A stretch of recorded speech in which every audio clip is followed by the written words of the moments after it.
Hi, Emma. It's so great to have you on the show today. Thanks so much for coming on. Thank you so much for having me. I'm really excited to kind of go back over what happened because I've not really thought about it in 3 years. So it's good to kind of go back and to talk about it because I've not talked about it in 3 years. Oh, fantastic.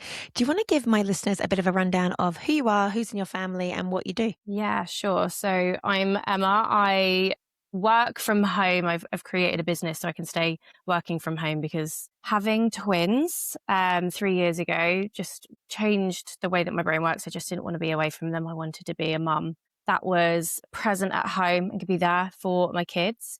So I had twins 3.5 years ago, two identical boys. Me and my partner and the boys are in the family. And yeah, that's me pretty much. Do you want to talk us through your conception journey with them then? Were they a planned pregnancy? Yes, they were definitely planned. We were actively trying for, I think it was about nine or 10 months, after having another pregnancy that didn't go to plan.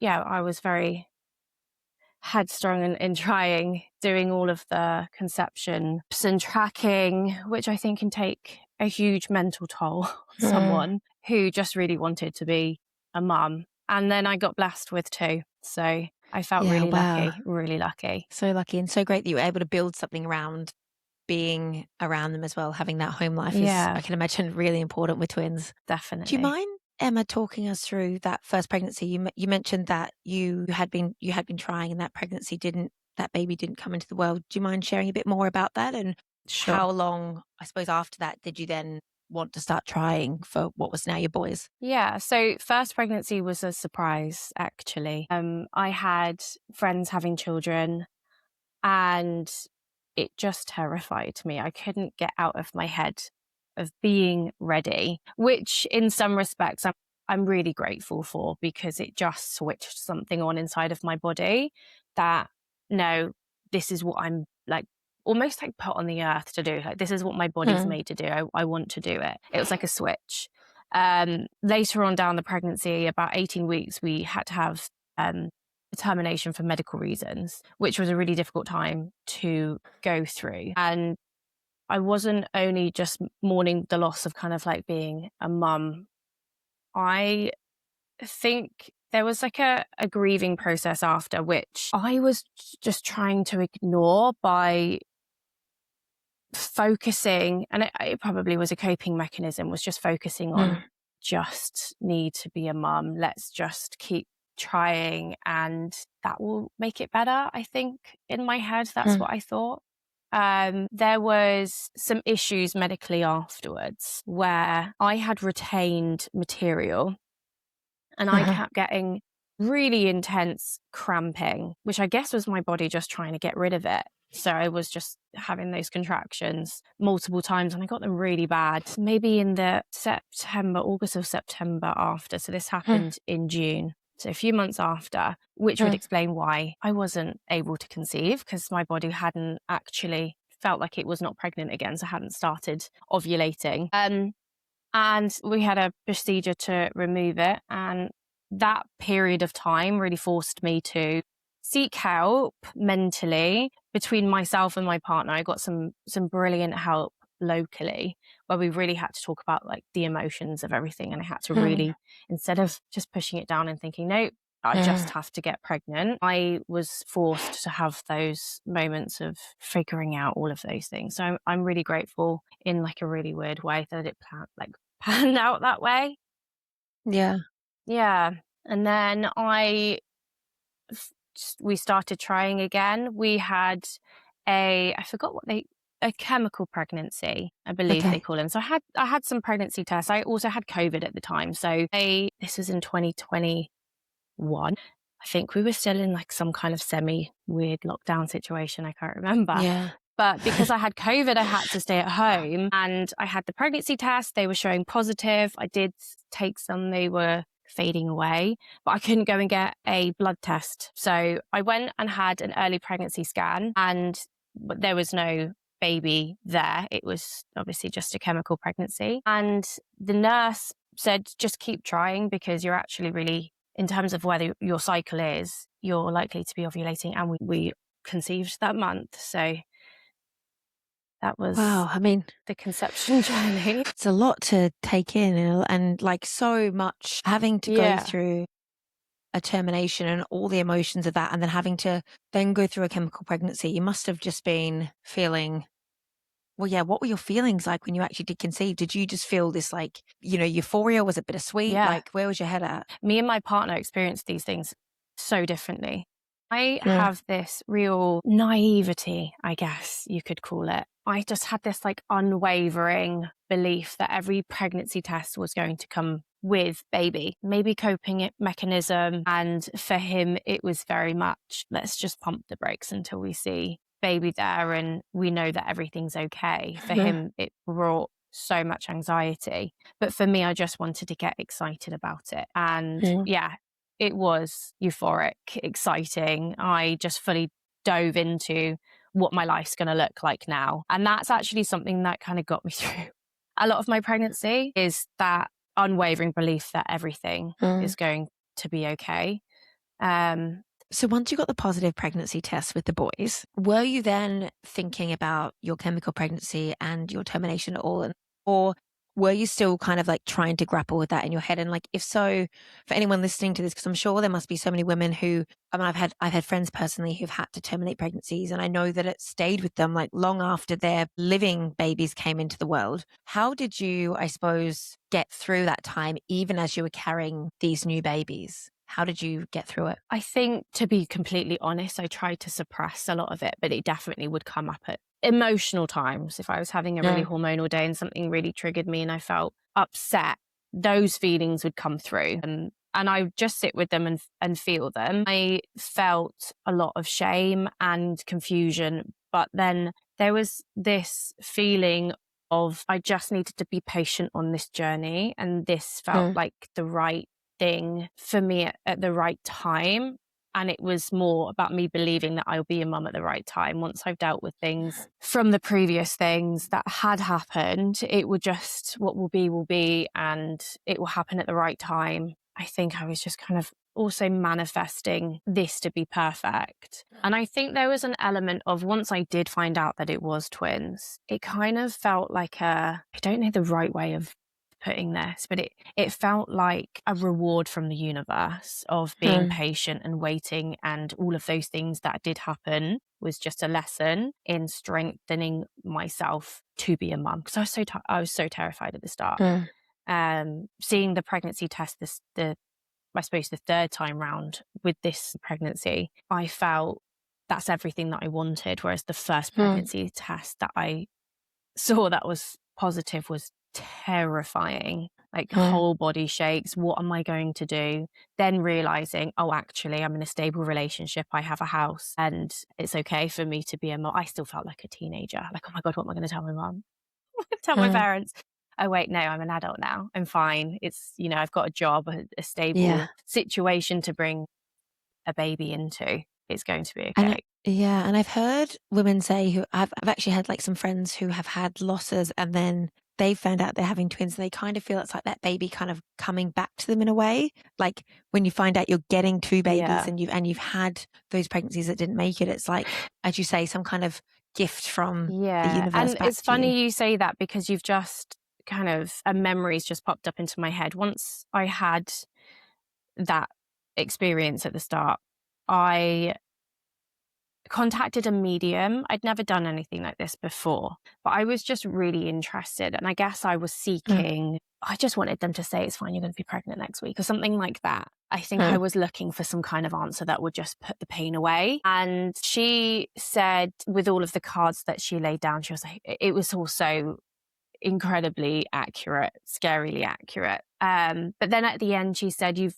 lost a child and they're going to come through next time. And my partner and I say all the time, it's they've come through with second baby as well. So yeah, we kind of believed that for a little bit, that maybe it's, that one and this soul coming together, and now there's two. Or there was one soul too big that the egg split. I don't know. It's beautiful either way you look at it. And it's funny. Yeah.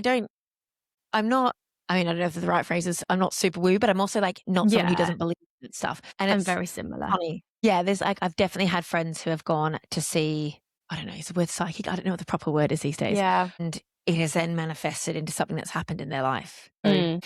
For me, it was very much coping mechanism, trying to mm. get some kind of peace from the pain. I don't know.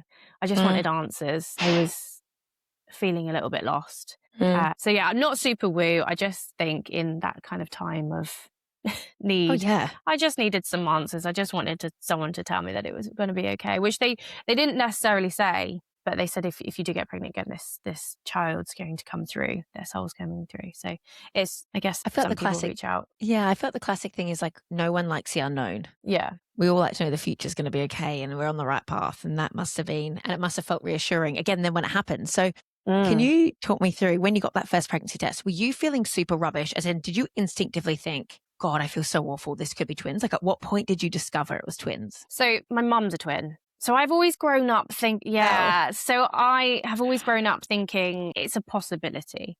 Because it She's a runs down the mum's side, right? Yeah, so yes. So she's a fraternal twin with my uncle. And I've done research because I've just been obsessed by it. Mm. And I think deep down, I've always thought that maybe it might happen to me.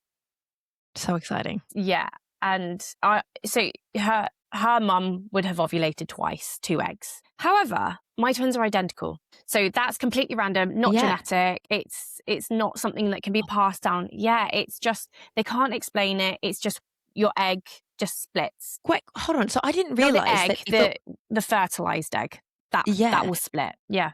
I had no idea that it was only genetic running if they were fraternal. Yeah. So I thought that maybe it might happen. I think they say sometimes it skips a generation, which I don't think that there's any scientific backing for, but I think it's called hyperovulation, if I remember correctly. It's just you double producing egg and then having 2 pregnancies from that. So which is scary because I say scary or exciting. I don't know. I haven't made my mind up if we were to have more. Not only am I at increased chances of it happening again because I've had identical twins, but my mum's also a twin, so it's genetics. Yeah, who knows? So if you tried again, you have to be exciting. prepared for. Yes, yeah, we have to make that decision based on can we have another 2, for sure. Yeah. Wow. So when you found out, how far along were you? Like, do you have early scans because you were feeling nervous, or did you just stick to the regular NHS kind of route of going in when, I don't know, when's your first scan? It's 12 weeks. Yeah, that feels too late, doesn't it? Yeah, so I knew I was tracking my ovulation and I just took a pregnancy test 5 days after I ovulated and it was positive. Wow. Yeah. So I was tracking with my temperature, I was tracking on my natural cycles. So instantly think, this is probably twins. I also joked to my partner because we were actively trying and I kind of knew what like implantation cramps could be like and roughly around the time that it would happen. And I felt it in the morning and then I felt it again in the afternoon. And I said to him, I said, oh my goodness, we're going to have twins. So already it was like a running theme in the house that it would probably be twins. I don't know. So when we went in, that's what I was looking for. I researched what twin like early pregnancy scans look like. And I went for my first scan at 6 weeks because of previous, I think it was because I was having some cramping. I was uncomfortable. And I managed to get a 6-week scan, And the funny thing is in that scan, I think because I was just focused on it, like it was like at the forefront of my mind, is it twins? I saw it pretty much instantly. I said, oh my goodness, it's twins. She said, oh no, this is baby, this is sac. I said, no. When she scanned over my belly, one little like baby, I guess, was vertical like that. And there was another one. That one went out of focus. Another one came in horizontal, but not near each other, like not touching each other. And I said, go back over. One went out of focus when this one came into focus. Hold on, the sonographer missed it.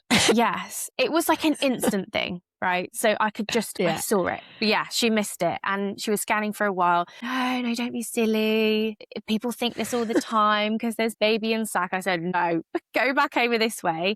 And it took ages for them to just like come into focus at the same time. And then because I'd done all of my research on what all of these scans looked like, I knew that I needed to look for some kind of separation between them, which we couldn't see. So there's a lady I was following her journey of twin pregnancy. She has something called mono twins, where there's so many different types of twin pregnancies, but they are sharing the same membrane and outer sac and placenta. So it's Oh, extremely high risk because the cord could yeah. I think there's like a whole They're list of sharing all the risks. same resource. Yes, exactly. So that I was thinking of as well. And we couldn't see anything separating them. So I had to go back the week after just to check that there was something separating them, which luckily there was. So there's like an outer membrane, and then Okay. they each had their own individual sac, but they were sharing placenta. So I was Yeah. high risk. Well, I was high risk anyway because it was twins, but it Yeah. was high risk because they are sharing the same resource. And there's something called twin to twin transfusion syndrome, where one gets more amniotic fluid than the other. So yeah, there are a ton of risks, but I don't know. From the start, I just knew everything was going to be okay, or was manifesting that everything was going to be okay. It was like a mantra, like a chant in my head every day to get through it. Really naively, I guess. But I also feel like you got to have that positivity. Like after everything you've gone through, if you had gone into it remaining negative, you would have just had an awful time. Like sometimes you just have Yeah. to be like, I've got to think this is going to work. Yeah, otherwise I think that I could have spiraled mentally because there was Yeah. a lot of obstacles, a lot of previous history, a lot of things that I could Mm. be anxious over. But yeah, I just had to cope with it the best way I knew, and it was, this is going to be fine. Wow. So talk us through the next steps then. My guess is that you would have had consultant led care. Is that right? Yes, we did. We had a consultant and a lot of appointments, a lot of scans. It was a lot of appointments. I thought it would be Yeah. brilliant because I think it was every 2 weeks from second Wow. trimester. You soon get so bored of them because they're so Mm. intense and long. But for me at the start, it was exciting. I loved going in. Obviously, you love going in and just having those little moments of, Mm. okay, everything's going to be fine. But yeah, so many appointments, which is great. It takes a toll on you having to get yourself to the hospital all the time. So then in terms of your birth prep and how you're feeling in the lead up to this birth, did you think what was your knowledge of birth? What had your mum kind of said about her birth? Did you go into birth with a really positive outlook and kind of a holistic view of it? Or were you like, okay, no, I'm in a high risk pregnancy. I just need to do what the doctors say Mm. or like the medical professionals say. And, where was your head at with all of that?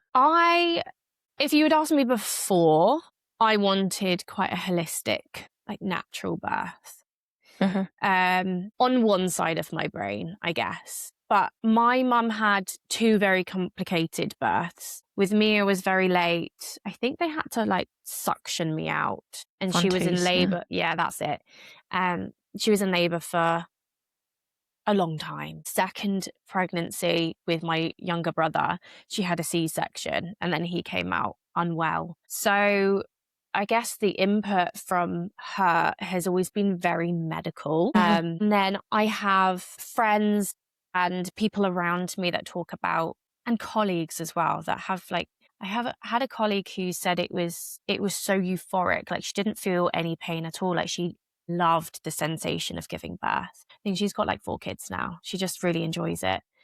Wow. And then I have other friends who have done hypnobirthing and had great experiences with that. So I had a bit of like a mix, but for me, coming up with twins, I was 100% just going to listen to what the medical professionals said to a degree. But I've got some really strong women around me who advocate for themselves, and they had a lot of knowledge. And because I'm not the first one in my friendship group to have babies, like I've heard all of the stories, all of the opinions, all of the experiences, that I had quite a lot of knowledge going into it. And I am like such a researcher, and I would just be trying to find other people's experiences that were similar to what I was going through. And yeah, I'd just be deep diving into that for hours and hours. Instead of going to sleep, I'd just be scrolling on my phone trying to find out as much information as I could. But going into it, I was open to listening to the medical professionals, but I was going to question everything and anything. And I was not making any decisions straight away. So yeah, Gotcha.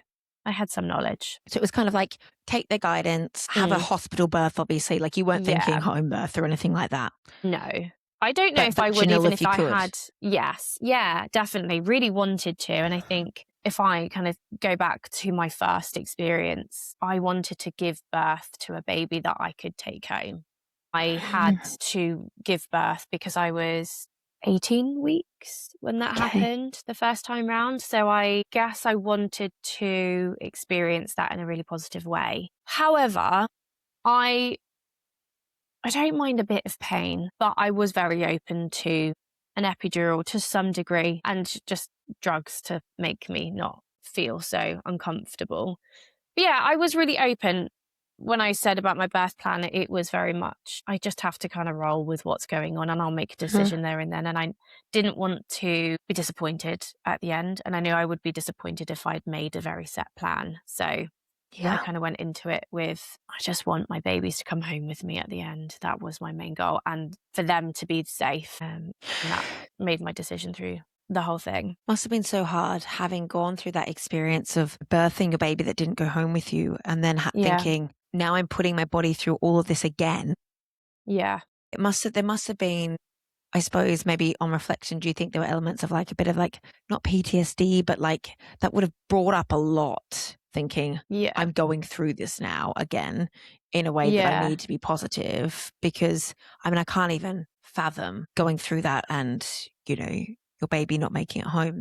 Yeah, that must have been really, really hard. Yeah, it definitely did. Actually, on reflection, like if I think about my pregnancy and that time then, in terms of like the emotions and feelings that I was feeling about that, it was very much put in a box and popped away. And I was very set on this is going to be perfect. I have to believe with every energy that it's, I have to put in that energy to get that result. And I think knowing that putting my body through stress and like stressing and anxiety, Mm. that's going to have an effect on the babies and my body and everything like Yeah. that. So I think there was like an element of I have to create the perfect environment in my head and my body Mm. for this to happen as well. So it was tucked away in a box. And I think like the real traumatic time for me is after after having the babies.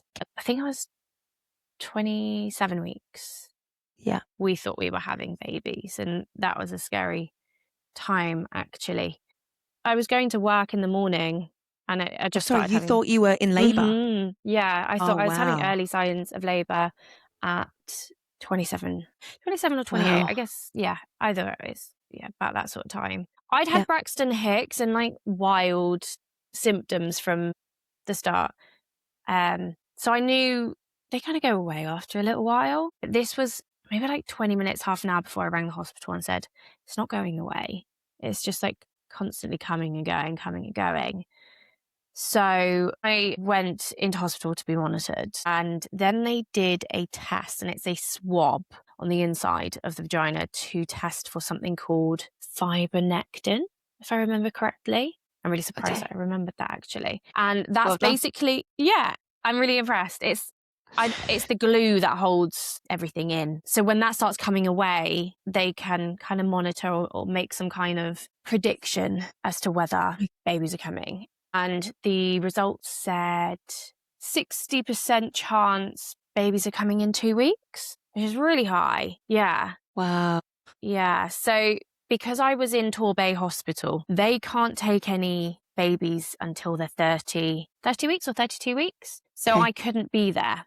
I needed to be transported to another hospital. So I was still having these contractions and they said, you're going to be in until we're comfortable that babies aren't coming or babies are here, basically. Wow. So that was hard because I had to be transported up to Taunton, which is about 40 minutes to an hour away from where we live, so that I could have babies there and they could be cared for in their NICU. But the cramps went away after 12 hours, but they kept me in for 3 days for monitoring. So I kind of felt quite relieved quite quickly. I felt like that was my sign that it wasn't happening. Otherwise, it kind of probably would have kept going. And then Yeah. didn't feel anything. I just kind of signed off from work at that point and had as much bed rest as I could, which was Was that what they boring. prescribed?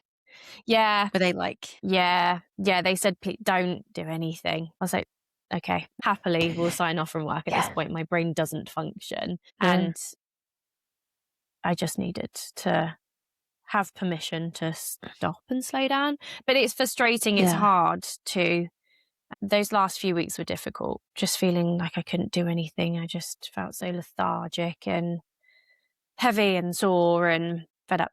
Were you very big? Like what, how were they Huge. measuring? They never measured my belly because I was having the scans all the time. That they were Gotcha. specific, the consultant was measuring, but they were growing great. I mean, the last like week they really grew. I was surprised that she said, let's book you in next week when she did, because I thought I was going to 38 weeks, but I didn't. I went to 36 weeks and she was like, they're perfect now. Like, let's just get them out. And they Okay. were spot on with measurements as well. I was really impressed. Yeah. What size were they when they were born? 5. One of them weighed 5. I can't remember lengths and stuff like that, but 5, Yeah, no. 5'1" and 6'8", Decent. 5'2", 6'8", something like that. I Yeah. can't remember specifically actually, but yeah, they were pretty healthy. I think we just had like a little bit of jaundice, like worry Yeah. after, but I kind of predicted that maybe they might need a little bit of support. I think you're prepared for that to happen. So, and that's like the worst worry, I think, for me and the whole pregnancy is, what if I have them up here in Taunton and we're like miles away from home? What if, I don't know.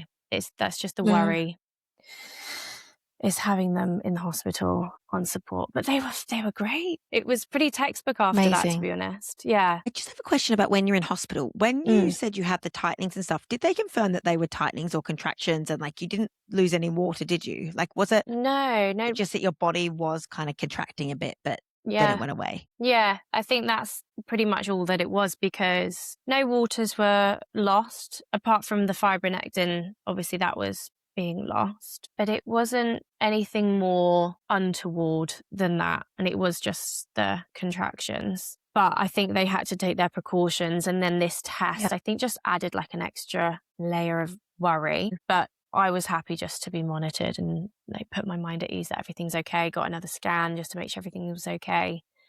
But yeah, it was a little bit scary at the start. And then after the cramps stopped and everything, I kind of felt like, I don't know, I just had this feeling like everything was going to be fine. When you got home and you were on the bed rest then, at what point were the doctors saying at this point, okay, we're going to induce you? Or was it like you were allowed to go into natural labour? What were the next steps, I suppose, once you came back from hospital? Very open. It was just rest. Tell us if you have any more cramps, like we need to know. There was no plan made. I think I must have had an appointment at the hospital with the consultant the week after. So they knew that I was being checked over then.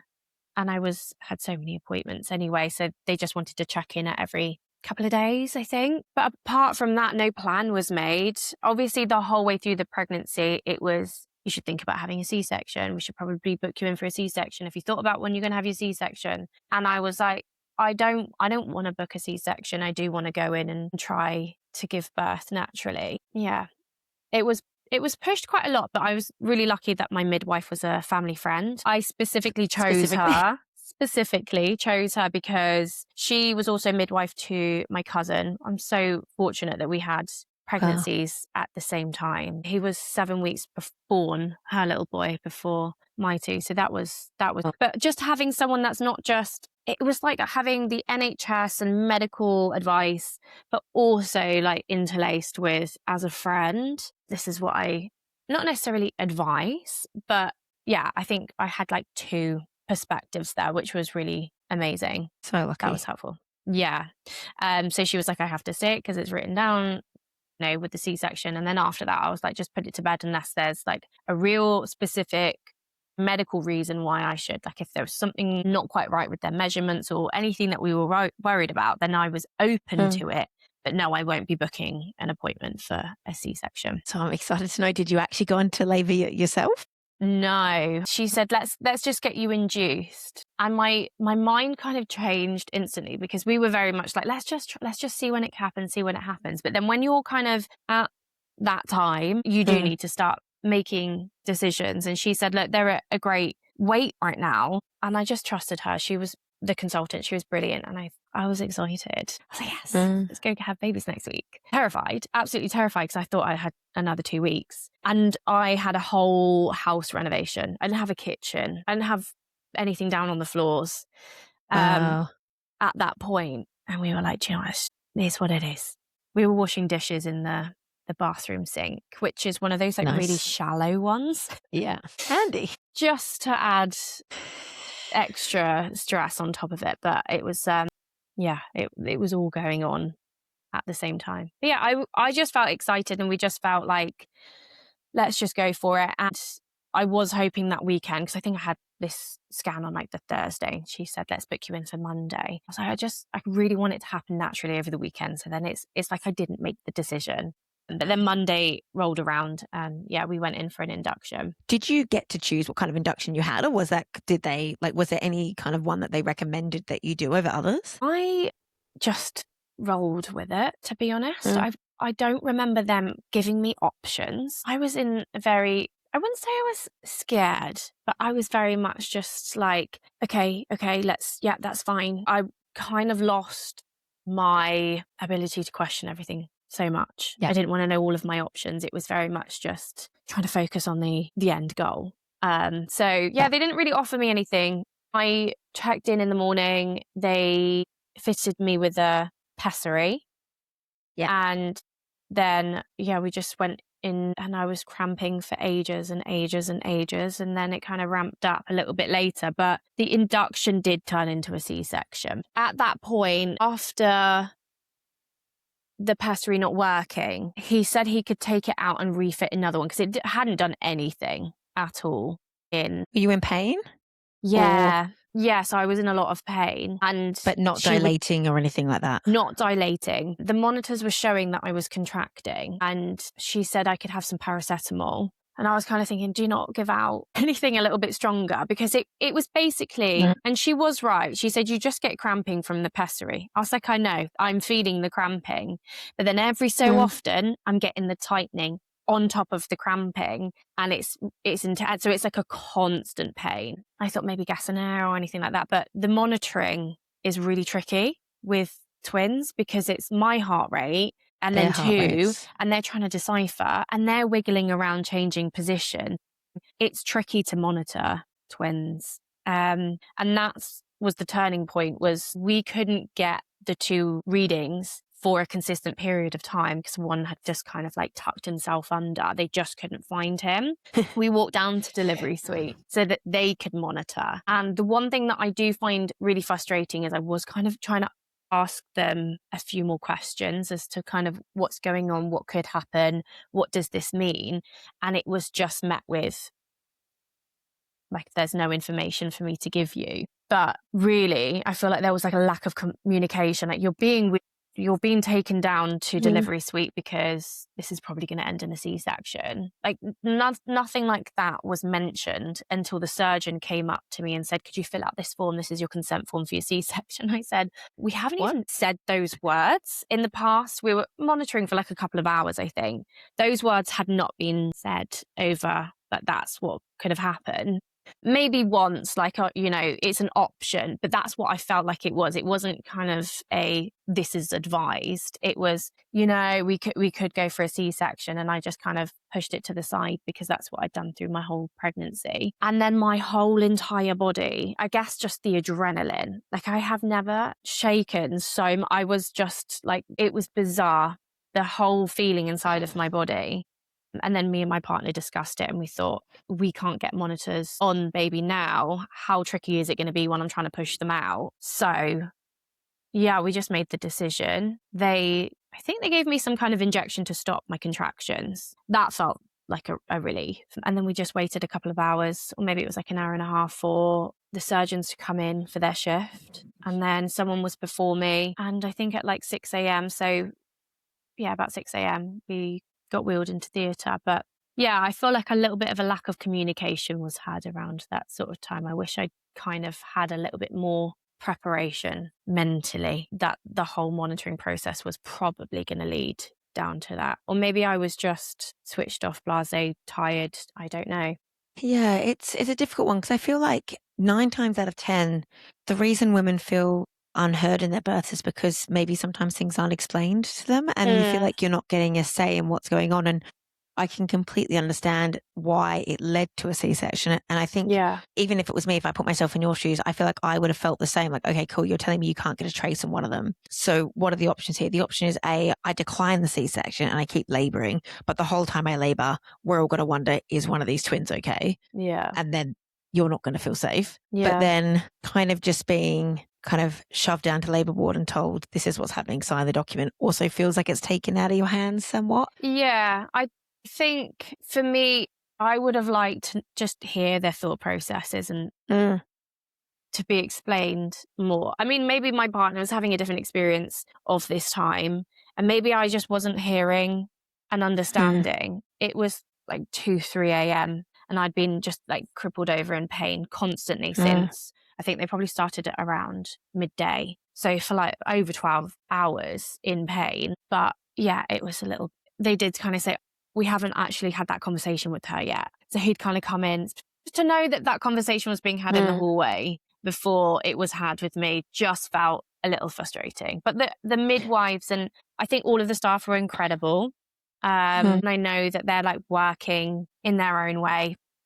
I just needed just a little bit more communication and maybe just spoken to a little bit Yeah. more frankly because my brain Yeah. was not firing on all cylinders at all. I think it switched Especially off because at it's like, happening to you. yeah, yeah. My brain was just kind of in shutdown mode, Mm. trying to stay calm, I guess. But that felt scary was the lead up to it because the reason I didn't want to have a C-section is because terrifying thought of being cut open. I've never had any kind of surgery. I've had little procedures done because of my previous pregnancy, but the whole surgery, recovering, all of that, it was just terrifying to me. Yeah. So yeah, my whole body was just freaking out at the thought of it, but actually a really positive experience. Oh, It was, good. yeah, it went from feeling really scary and, but also really exciting, like the weirdest feeling to feel Mm. terrified about something. But like, I think one of the midwives said, you're going to meet your babies in like an hour. Like you're going to have Mm. they're going to be here. And then almost a relief that I didn't have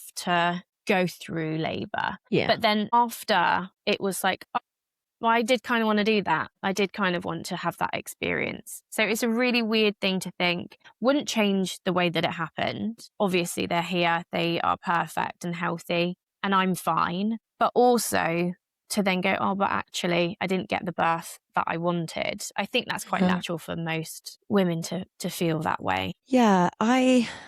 The way that I kind of think about it is I feel like there will always be some kind of urge within us Mm, to birth vaginally, but yeah, there are certain circumstances where vaginal birth just isn't the best option. You yeah, know, be it twins, be it I had a breech baby. And so I think there are some circumstances where it's okay to take that route, but I can, trust me, I can sympathize because I had an elective C-section because Finn was breech yeah, and I deeply wanted a vaginal birth. And so I know what it's like to feel like yeah, you don't get that choice. And you must have felt in that hospital room, you know, like this is what they're advising. I shouldn't go against it yeah, really. I'm just going to do it. But then feeling like maybe I won't get to experience this again. yeah, exactly. And I think also a feeling of my body didn't do what it was supposed to do. Mm. Because I don't know, as a woman, I guess that just kind of is like the whole function of the birthing canal. And it did feel a little like that, but I wouldn't change it. And they're here and they're safe. And actually, like I said, I did have a really positive experience. The staff were incredible. I think I was still shaking up until the last minute, but they just like talked to us and made jokes and everything just felt so calm. Once I was in there, I felt calm. The whole Mm. run up to it, I Mm. was overthinking it. But when you're in it, I was like game mode on and they've made me feel so confident that they knew what they were doing. It was fine. It was absolutely fine. I had obviously the spinal injection, which actually I didn't even feel at Yeah. all. I don't know if it's maybe because I had some kind of injection to stop my contractions prior to it, and maybe that had some kind of like pain Yeah. relief in it that I didn't feel it at all, nothing. And then I was worried when I lay down because it's just like a really weird feeling that you can't feel your legs. Mm. But then I was convinced that I could feel my legs. I just couldn't move Yeah. them. And then because Yeah. it kind of, it's like a whole feeling up to here of Yeah. numbness. And I thought my heart's going to go numb and stop beating. So I kept saying to the surgeon, I said, I can't feel my heart beating. He said, that's why I've hooked you up to the monitor. I can see that it is. You just can't feel it. So And so I yeah, was like, if some it wasn't weird beating, anxieties. dead. Yeah, he said, don't worry about it. We'll let you know if anything goes Yeah, funny. We've it's got like, you you know, hooked when they up. come at you with the scalpel or whatever, and they're like, can you feel this? And you're like, can I feel this? Do I feel it? Maybe I feel Yeah, it. But you don't. I can imagine what it feels like. So then I'm questioning. Yeah. Yeah. And actually, anecdotally, people have said that and even they said, you feel them tugging and you feel Huh. these sensations. I didn't feel anything at Wow. all. Or maybe I was so distracted. I don't know. You felt no rummaging. No, I didn't. What? I That, didn't. wow. Yeah. So, I'm guessing you felt the rummaging. Oh my God. Like, the only way that I can describe it, and someone said to me, it's like someone's cleaning up in your stomach like they're the kitchen sink, Yeah, I or didn't like have someone's that. rummaging through a handbag. So you felt none of that. No, I didn't. And I'm really glad that I didn't. Or maybe I was just really distracted because the first one came out so quick. I guess because Yeah. he's right there. There's not much to rummage around in. He's got his brother right behind him pushing him out. So because that happened so quick and then he's on my chest, which I'm so Yeah, maybe glad we just, could, then I just blacked out. I was just so focused in on that. And actually, I obviously saw second baby come out, but I was so focused on this baby on my chest, like just so amazed by that. I mean, it's like your whole life leads up to that point because you think about what it's going to be like to have children. I almost forgot that there was a second one. So looking back on it reflectively, I'm like, I wish I had both of them on my chest, but they gave one to me, one to my partner. Yeah. It was kind of like, yeah, there's two. I can't believe there's two because I've just been so honed in on this one baby in front of me and I couldn't look past it. I'm not going to tell my sons who that was and who was first. Yeah. To feel left out. But yeah, what a weird sensation that is seeing your children for the first time. Yeah. Did you know they were boys? Yes. Yeah. Okay, We cool. So you knew the genders. Yeah, we went to a private scan to find out. Only 2 weeks before the 20-week scan. But I wanted to have, I think maybe my partner, he's so busy with work. He took over a business at the same time as when I got pregnant. So it was just so much. Yeah, he was running a business. So I think it was so we could make sure that we had like a special scan and one that wasn't at the hospital. We found out only a couple of weeks before because that's when we could get some time to do it. And I was really happy that it was boys. I don't know. I just always pictured myself as a boy mum. I'd love to experience being a girl mum now, but if we just had boys, I know what they're like now. So it's just terrifying. I've got two little boys who are 2-year age gap, so I know the boy mum energy. Yeah. Yeah. I would love to experience both. We'll be. In the operating theatre then, talk me through how many people were in that room roughly. Like, is there anything different that went on? Was it a long procedure or were they both out really quickly? How many people were in the room? That's a really good question. It did feel like quite a lot, to be fair, because there were a lot of midwives that came in. I think I had like 3 of them that came in. Wow. I don't know if they just weren't busy at the time or whether they needed 3. I think they still were trying to monitor me. One for each baby? Yeah, that would make sense. Maybe. I mean, I don't know. I'm not a medical professional. I'm just guessing. Yeah, that would make sense if like that was the case. Team, NICU team, all of those people there on hand? I don't think so. I think it was a surgeon and then his team. And then the 3 midwives. I can't remember how many people were in there. I just kind of zoned out, I think. Focusing on your boys. Yeah, I was just because the midwife was really good at distracting me and like making some silly jokes, and she had like the right like sarcastic funny humor that me and my partner have. So I was just kind of really focused on that and not so much about what was going on around me. I think the only conversation I had with the other staff in there was the surgeon to say, I can't feel my heart anymore. Is everything okay? But it didn't feel like we were in there for very long, and we were out of it pretty quick after I had the babies. I don't know, the whole kind of concept of time for me from when the babies came out. It's a really weird, because I said no to the C-section, I didn't ask for anything about what was going on around me. So I'm quite good at kind of Yeah. like ignoring stuff if I'm not aware of what is going to happen. Yeah. But I wish I was prepared for how I'd feel after. I lost a bit of blood, so obviously they hooked me up for a blood transfusion.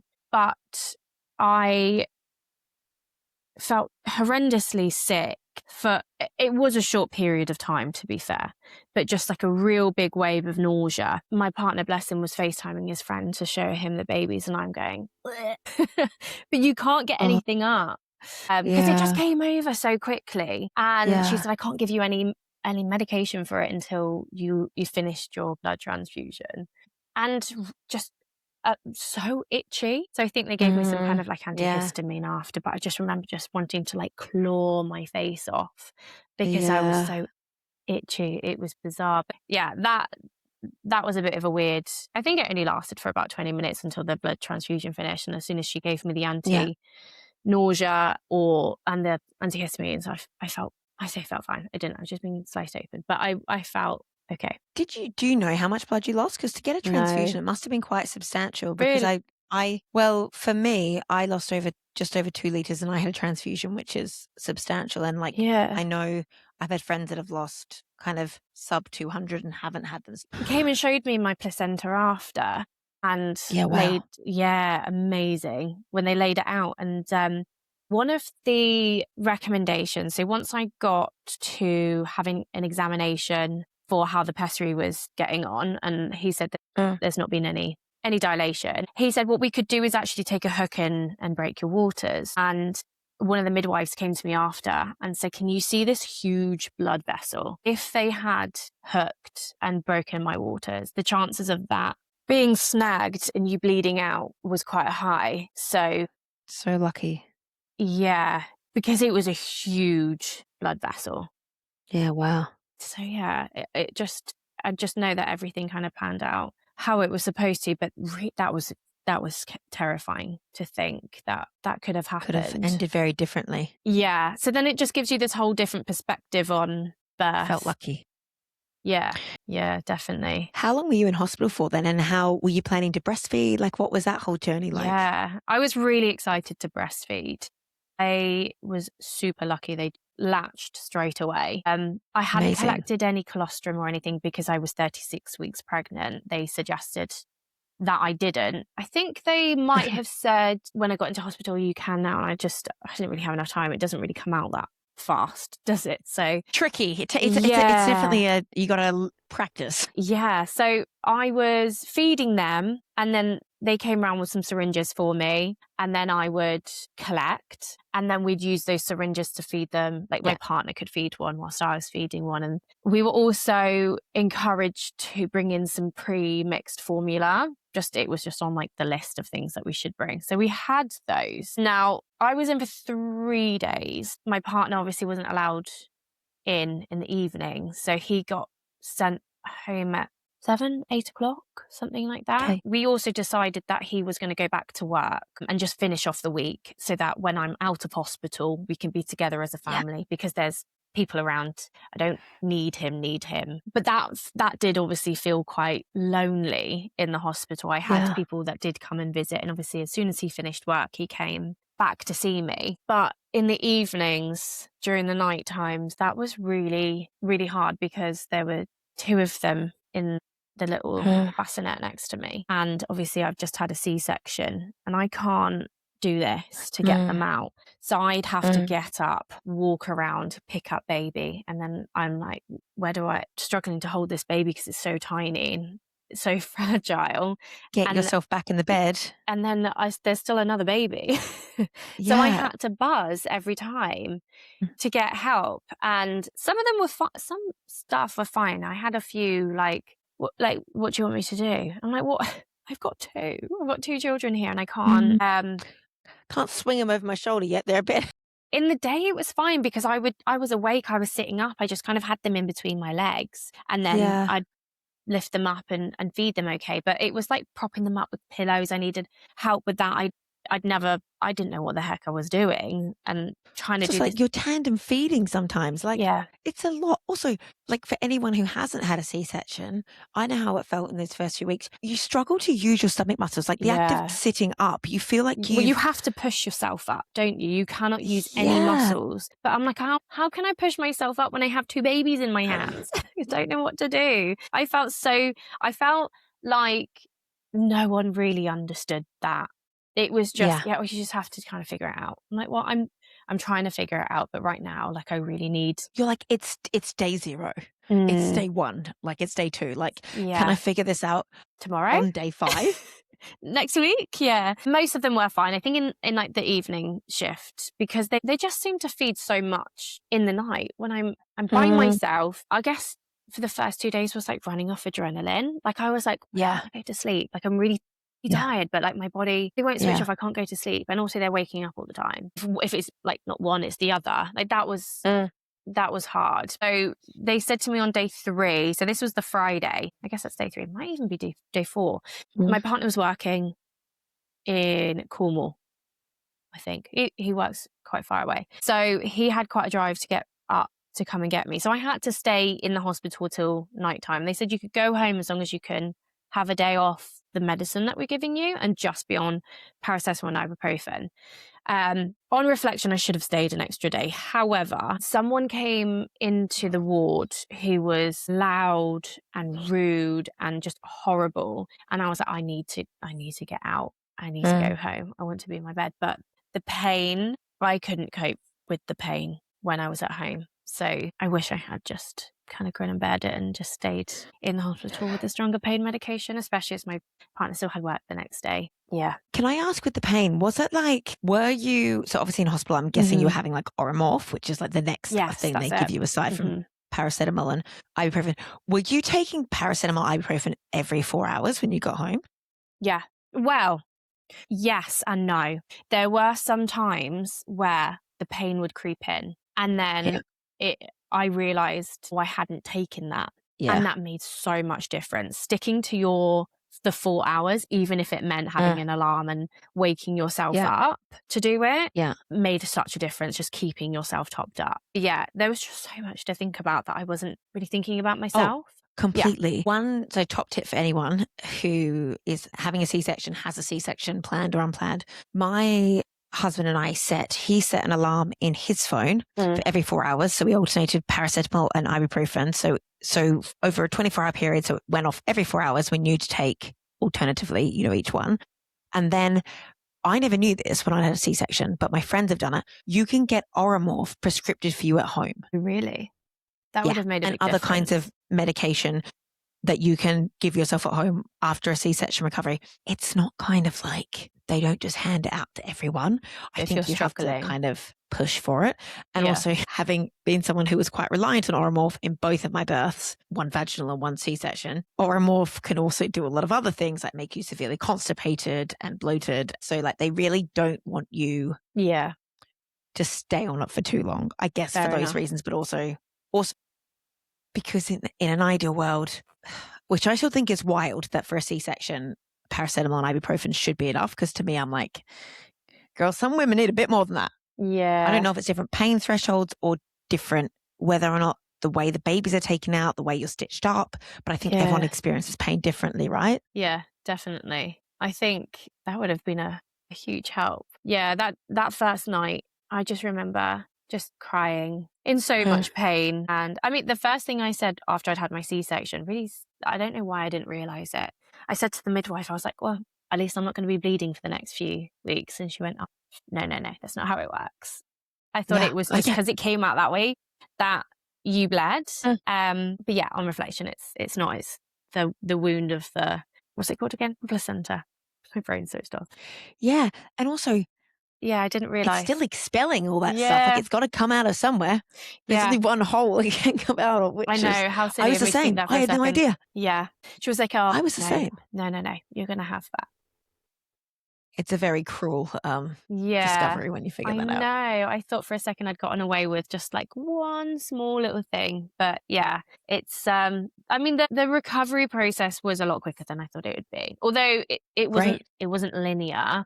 It was very up and down based on how I exerted myself. I live on a Yeah. hill into town, so I'd get the kids out in the pram and walk Yeah. in into town. But then I had to push two babies up the hill with this pram. And I didn't do that for a while. I didn't do it for a while, but when I thought I was better, I would Mm, do it and then oh no, shouldn't mm. have pushed myself that much. So it wasn't linear, but it wasn't as bad as I thought. I think the first few days is hard for a Yeah. C-section. If I could give anyone advice having a C-section, it would be to gather resources like Mm. support, just expect to be sat. I think they say Have a something bell. like, yeah, just be sat on your bed for like the first few days and then maybe the Yeah. sofa and then not go too far from the house after. But yeah, gather as much support as you can and ask for help. It's tricky because like you need to walk because your Yeah. body needs to, you need to start like moving your bowel and everything again, and it's Yeah. helpful for the scar and everything to heal to move. But like, yeah, To I the was the same as toilets you. and yeah. It's Walking to the enough. toilet is enough. Luckily, I'd had a bathroom put in just behind this wall as a bathroom, whereas Thank before you'd God. have to go like down the stairs and then up some more stairs to our only bathroom. Yeah. So luckily, we'd just had that put in before, which was handy just to nip around the corner. But I didn't sleep lying down for maybe a couple of weeks or maybe between a Yeah. week and 2 weeks. That was hard because you don't really get too much rest. You're just propped up with cushions like this.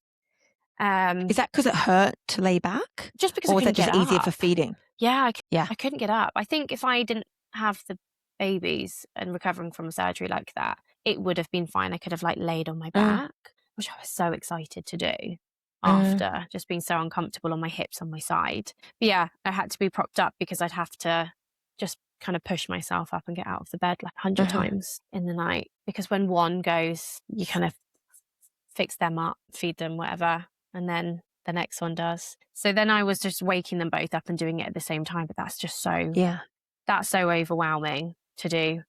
And I got a lot of support from my partner, but it's hard with two in the night times, I must say, but it does get a lot easier. Did you find then your postpartum experience overall, would you say it was positive, or what would you say to a mum who's pregnant with twins listening to this? Yeah, what insights can you provide on that postpartum experience? I think me personally, I wish I'd kind of not been so naive going into it. I think yes, it's hard.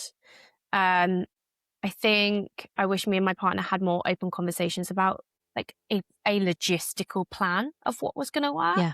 Who's going to own what? Yeah, we were figuring it out as we went along. And I think most couples can attest to the fact that the things that you say at nighttime aren't always the nicest. Like that's when we'd butt heads or you're tired, you're like Yeah. you No, get you more get the frustrated. baby. It's Yeah. your turn. So an actual plan, I think, like really discuss like the ins and outs of like what you're going to do and how you're going to Correct. cope with them. And we did some antenatal stuff with Twins Trust, which was helpful as well because you also had the other twin parents, you had like a WhatsApp chat so we could Well, yeah. Talk us through chat. what that is. I've never heard of it. Yeah, so they had I think it was over like a month, or maybe it was like six Okay. sessions. So like every Yeah. Thursday night, I think it was, we'd all go on a Yeah. Zoom call and have this antenatal course, which was really helpful. There were so many things that I didn't think of, and specifically for twins, like some of the logistics and stuff of what was going to happen with twins, and then having that WhatsApp group so we were all put in it so we could say when our babies were born or anything that we were Mm. struggling with. I would recommend that for any twin parent. It's the Twins Trust, they do workshops. I think if you become a member you can get discount for things. I think all twin parents should have discount everywhere for a second child. My goodness. That's a really helpful resource, the Twins Trust. So we used it for the antenatal classes, but we're not a member or anything. How did you find then as you were coming out of the newborn stage, were they breastfeeding okay? Like, was everything, what were your, I suppose, struggles and what hardest moments? Was it just like getting out of the house? Yeah, breastfeeding. So you did ask me a question about breastfeeding. We went off on a tangent. I tend to do that. I just going onto the breastfeeding journey. That was a lot harder than I anticipated. Would have gone back and got more support and persevered, but I wish I knew what to expect a bit more. I don't think I got enough knowledge of breastfeeding. They were great in the hospital in terms of helping me with my latch, but I was encouraged to bring in the pre-made formula. So in the night times when the nurses were coming to help me with the babies, one of them suggested, why don't we give them some formula? And in my hazy state, I just kind of thought, okay, like I thought there was something wrong, or there was something wrong with me and the milk wasn't feeding them, and they were like, I was so worried they needed something more than I could give them. And we syringed some formula. Then when we got home, I really tried to just breastfeed, but that was in my head, or we could just syringe some formula. And when they just cried and cried and cried, that's when that would come out. But I wish it wasn't given to me as an option, because I felt like that was them saying, yeah, they need this because what you're doing isn't enough. That's what I was hearing. Whereas I wish I was told this is quite normal and you can just keep pushing. I was expecting the cluster feeding. I don't know if I maybe just experienced it more intensely because there was two of them. It was so intense one day, maybe 2 weeks down the line. I just remember I bought this brilliant cushion. So tandem feeding was hard because the cushions would slide down, whereas it was this big, sturdy cushion with the backrest. It was fab. I could easily just pick them up and put them on. It was easy to do. Not easy. Yeah. That's not a word that I'm going to use with my breastfeeding journey. Actually, wipe that one away. Easier. It was easier than trying to pop cushions up. I just remember sitting there, and I had been sat there for 6 hours. I hadn't been able to go to the toilet, change my pads. I could just felt horrible. And you're sweaty and aching and uncomfortable. And they just would they just kept going. And obviously there's soreness that comes with breastfeeding when you have them on both sides. I could handle just one, but when I had the two of them, that was really painful. And from then, that's what pushed me to suggest that we started doing maybe just at nighttime some formula. And then I was very much in the headspace of I need to just make this whole experience easier. Like my brain can't cope with figuring stuff out all the time. And regretfully, we formula fed from an early stage, but I would every now and then stick them on the boob. And I loved that time with them. At nighttime, it was easy just to stick one on, but it wasn't like a feed. It was more of like a bonding comfort. Yeah.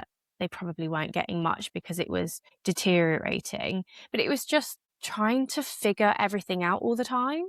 Whereas I kind of wish I had a bit more of a playbook before. Yeah, I would have tried to get a bit more knowledge before. It's funny, isn't it? Because we spend so much time considering the birth, and the postpartum is something that we just think, oh, we'll figure it out. And like there are books out there, like, you know, Your Baby Week by Week. But as you say, where's the postpartum playbook on twins? Yeah. And everyone's experience is different. And there's a lot of stuff that's not talked about. Like I was so overwhelmed I loved it that people wanted to come and see babies, but it was just a lot the first week. And not many people talk about the feeling of just that like build up to nighttime, the anxiety of feeling, I know what I'm in for. And like, when am I gonna, and like my whole world revolved around when I was going to get a moment to myself and some rest or time to wash or go to the toilet. And it was like a schedule of bottles and then sterilizing, and it was way too much for my brain to cope with. I used to get like such bad anxiety. Like the minute I saw that sun going down, I would get the fear. I would be like tearful. Like I remember with my first, and it wasn't even like it was that bad. Like on reflective, I think back, like he woke every like 3 hours. Like I laugh now at how that was a much easier ride than even with my second. But you're just But so much more interesting. sensitive, and everything's just so, Yeah. and it's the repetitive. It's not like, Yeah. if you look at one night on its own, Mm, that's not so bad. But when it's every mm, single night and it's yeah. repetitive, it just wears And you down bit by for you, it was double. It wasn't like yeah. you just had one baby. You actually did it all twice. Like I used to like get such anger at having to change the nappy.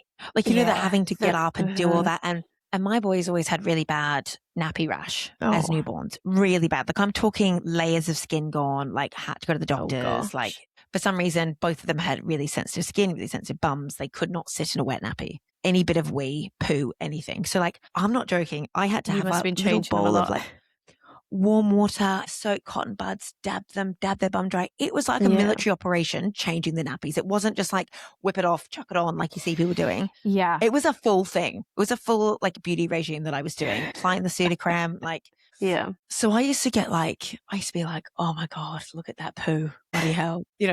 Drive me Yeah. mad.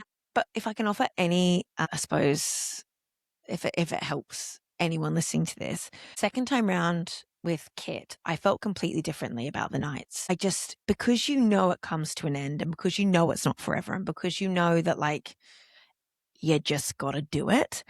I felt okay. Like I Yeah. didn't go to the nights with anxiety. I also like co-slept. I know with twins that would have been really hard, but with my first, I was like, he must get back on the cot. And, I sleep trained really early, but with Kit, I was completely different. I didn't sleep train. He just slept with me. And so like I was breastfeeding, but like I was asleep. Like, Yeah. he would just kind of nuzzle. Sometimes I'd plonk him over to the other boob. I know that's with my frustration with breastfeeding was it was so much easier in that sense, Mm. making up 2 bottles, and I felt like I kind of Oh, just put myself in a really tricky position. And yeah. I had one of them that would wake up every morning at 5. Actually, that's really funny because he's the first one to wake up still now every morning. And I just Well, get him in, stick him on, and go to sleep. Co-sleeping, I know it's a funny topic of conversation because people have so many different perspectives on mm, co-sleeping. We did co-sleep with both of them. Obviously, that didn't last for very long because our bed just felt like it was getting smaller and smaller and smaller. Yeah, a lot of the time they would sleep, and they mm, wouldn't if they were in the cot. But then they also wouldn't want to sleep together. So we tried that for a little while. Maybe they wanted to be together, and yeah. I got the cot in here before they were in Moses' baskets. They hated being apart, but then they just couldn't be together. But they're fine with us. It was just like a Yeah. whole body regulation, and I don't know. You could just kind of soothe them really quickly. But because we slept and they were safe Mm, and we were cautious, mm. and it was fine. We co-slept until they were, I want to say like 2. Yeah. I mean, I look back on it now and think, God, I was so different with Finn to what I was like with Kit. But I think you do what's right for you and that baby at the In time, that right? moment. Like Yeah. The you priority is don't know what you don't sleep. know. Yeah, Yeah. yeah, definitely. I think back to what you said about like the advice that you'd give for the second time around about it, feeling different because it's Mm, going to end. I think that really rings true. Remember feeling, because you just don't know at what point, and because you're learning it for the very first mm, time, it just felt like that's what was going to be forever. And because it feels like mm. slime, it feels it feels like time slows down when you're Yeah. in those trenches, and because it's so repetitive and it just grates on you. And I mean, I didn't anticipate the feelings of rage that I'd Oh have. God, yeah. It's like a whole encapsulating like vibration through my body that I have never experienced in my Mm, life. I just remember needing to like really like physically expel it. And that's really hard to feel when you're dealing with delicate babies. I have to take mm. myself off and like throw the Scream wipes into a pillow. down the stairs. Yes, it was terrifying actually Mm, feeling that way. Scary what hormones can do. It is sometimes something that puts me off it the second time. But then I think about all of mm. the conversations I've had with people who have had the second time. And like you said, you just kind of know what this is. It Yeah. was just so new. And like I said, I wish I had a playbook and I Mm, knew to expect all of these things. That would have made it so much easier to deal with them. Because it was like, what is this feeling that I'm feeling? And what am I doing? I don't know, everything. You're just figuring things out at every different milestone. that's a Yeah. lot And of like, work on the brain. and I feel like everyone deals with like matrescence and postpartum so differently. I've just certainly struggled with maternal rage in both my postpartums. Like, I think for different reasons. And the one thing I would say is like, I want more children. I by no means find motherhood easily. I don't Yeah. think anyone really does. I put my hat off to anyone who does find it easy. But my thing is like, I always think just because it's hard doesn't mean you shouldn't do it. And it's Yeah. about finding just ways of coping with it. I mean, I still don't cope with things in the best way. I know that I don't, but even little things like that I've now learned through even just finding things on TikTok or Instagram of people who will show you how to regulate your nervous system. I think it's just like when you are the primary caregiver for small beings who have no impulse control and their brains are still figuring life out and you're overstimulated, overtouched, you're tired. I mean, I still rarely we almost always have one of them waking each night. So when you are constantly pushed to your limits, it's so natural to feel that rage. Yeah. I hadn't heard of the nervous system until I'd had kids. Maybe I'd heard about it like loosely, but I'd never really researched it, understood, and had any knowledge around it. And that is something that I really try and regulate the best that I can. But not understanding that before was, it's the not understanding and not realizing that. And now as a mother, I do try my hardest and would say to any new mother that that's what you need to focus on, not bubble baths and face masks and skincare and that kind of stuff for you.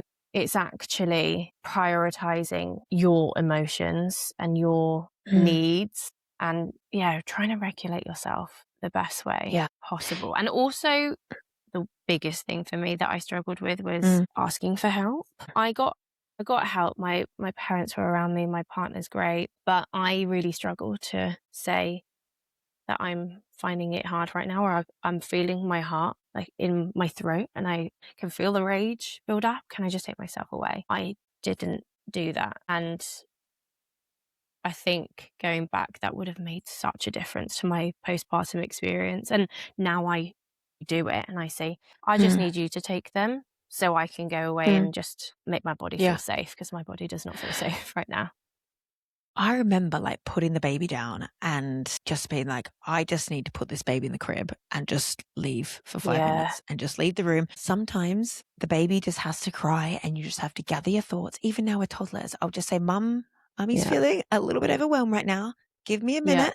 Yeah, I find it a lot easier now. I can actually explain to them. I say, I'm going to go take my deep breaths. As like when we have the tantrums and everybody's just bubbling up and getting frustrated, I find it really important as a mother to demonstrate my emotions, talk them through my emotions, let them know I'm going to scream and shout in a minute. And that's not you. That's me dealing with my emotions. Mummy's going to go stand over here and just take some deep breaths and calm down. And then let them know that I'll be with them in like 5 minutes. And I'll be fine. But I need to go take myself away. That's a lot easier trying to explain to them than, because when you're listening to that baby cry, you can't regulate it so easily. Whereas I can go away. They understand. They're playing together. Benefits of having twins. Amazing. Amazing bond watching them play together. And they do. They keep each other entertained. I was even thinking the other day, I need to play with them more because they just play together. So then I take those opportunities to have some time for me,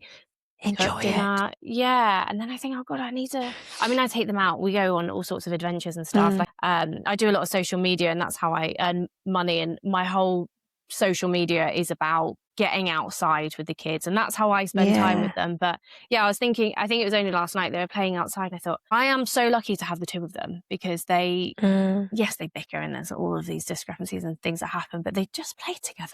It's fab. Wow. That's so exciting to hear because, I mean, I've got two boys as well, but the age gap is just over 2 years. So at the moment, the younger one, the 2-year-old, the nearly 2-year-old, just annoys the 4-year-old. Yeah, so they don't quite understand. They're not on the same level. One can't speak, one can speak. Right, even worse. Yeah. So you've just got, and you can imagine a 4-year-old wants to play quite detailed games. So, and the 2-year-old just comes and knocks everything down. Yeah. Just so, but I'm looking forward to the the stage that you're in. Yeah, absolutely. And I've had that from the get-go in terms of them just being on the same level. I think that's one thing that, well, not one thing, there's loads of benefits of having twins, but the one thing that makes it the most worth it and easiest Their bond. is, oh my goodness, yeah, it's so Yeah. special. I'm a twin, Are actually. you? I didn't realise. You didn't say. No way. No, I know. I thought I better just mention that. Yeah, I've got a twin sister, but we are fraternal. Okay. So, and we were IVF babies, so it was kind of like a chuck a load of eggs in, and that's how, it's not like it runs in the family or anything. Yeah. But yeah, I've got I'm Australian, so my sister lives on the other side of the world. Oh, really? But we're still very close, and I can vouch for it as a. Because there were definitely moments in our lives. Yeah, of course. Where we didn't get on as much as with any sibling. Yeah. But our bond is very close, and it is I think twins are such a blessing. So I think you're so lucky to have them. Yeah. Just because I've grown up as one. Yeah, I love how they go through all of their different stages of life together.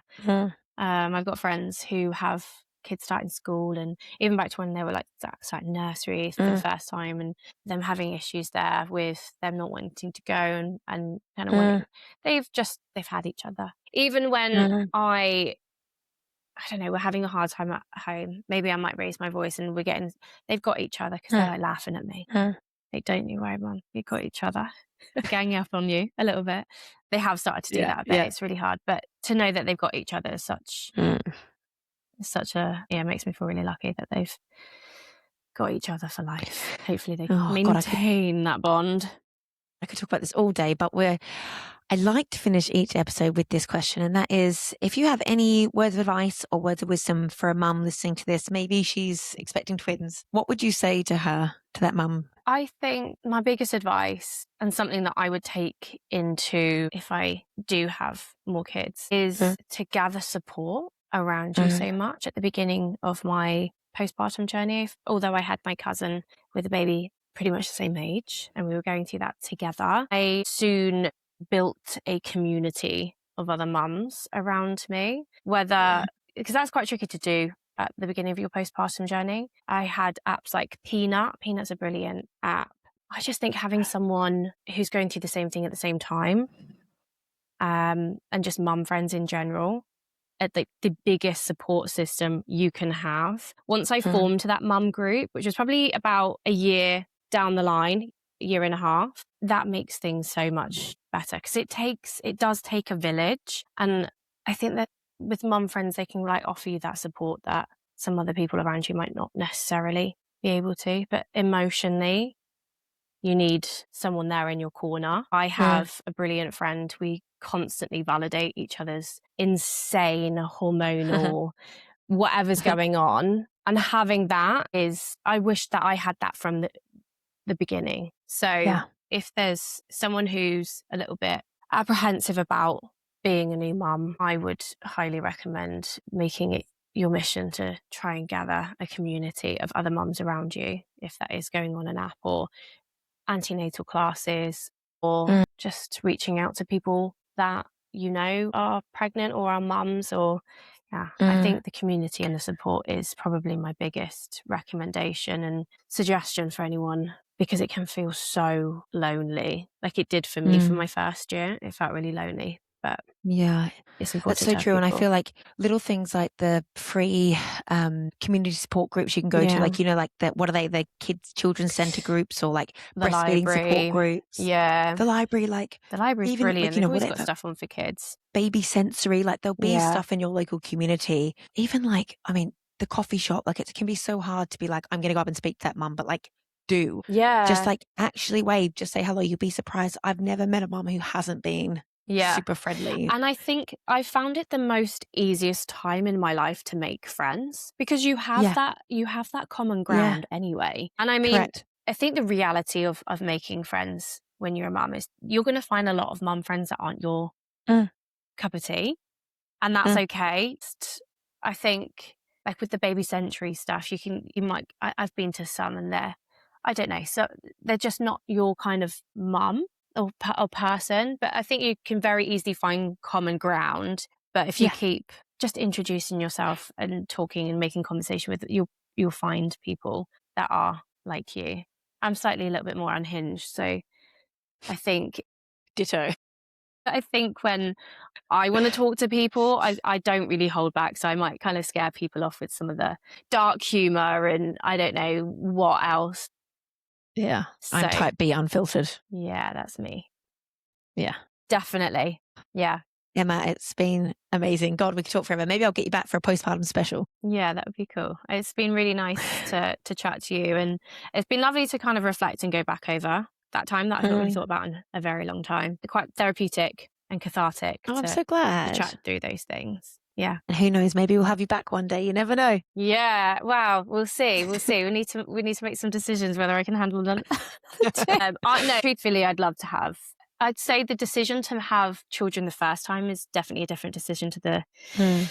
the second time because you know what you're in Mm. for. Yeah. It was a little bit more naive the first time round. Like it was just such an easy decision. Whereas the second time Yeah. around, it's you need more resources, Bigger house, bigger car. bigger, more hands, just so much. Yeah. You know, I know how much it takes out of you physically, mentally, emotionally. So it's a Yeah. difficult decision to make again. It is. Yeah. Well, do get back in touch if you do. Yeah, I will. Absolutely. Awesome. All right. See you, Emma. Thank you so much.